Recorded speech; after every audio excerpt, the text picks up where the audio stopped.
Assalamu alaikum warahmatullahi wabarakatuh.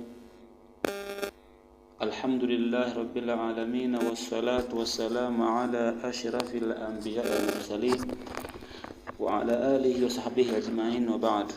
Kwa mukhtasar, tuyajue yale mambo ambayo yanampelekea mtu kwenda kuoga. Tulishayasema na inshallah tuone namna gani ya kuweza kuyafahamu. Yako mambo ambayo yakikupata lazima ukaoge. Nasema mujibatul ghusl sitatu, mambo yenye kusababisha josho ni mambo sita. Sawa. Kwanza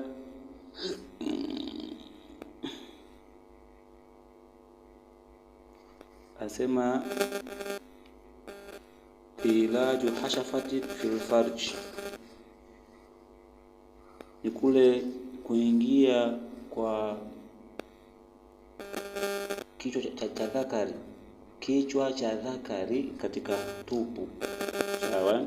Wa khurujul manii, na kutoka na manii, wal haidhu, na hedhi, wan nifasu, na nifasi, wal wiladatu, na kujifungua yani kuzaa, wal mautu, na kufariki yani maiti wa Kiislamu.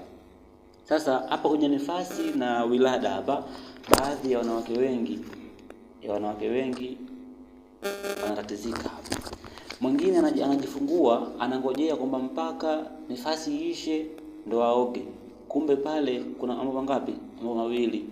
Jambo la kwanza, kule kuzaa tu kunamfanya baada ya kuwa kashajifungua salama, mtoto salimika, aende akatie nia ya kuoga wilada. Hiyo moja.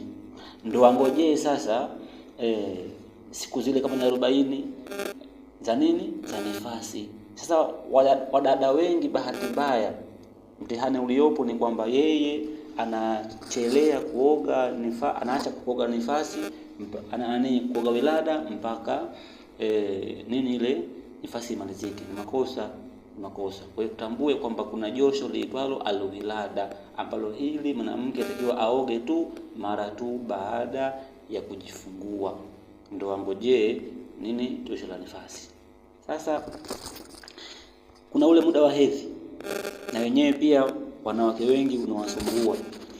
Hedhi, ipo hedhi ya siku moja, ipo hedhi ya siku 7, siku 5, siku 3, lakini mwisho wa hedhi ni siku 15.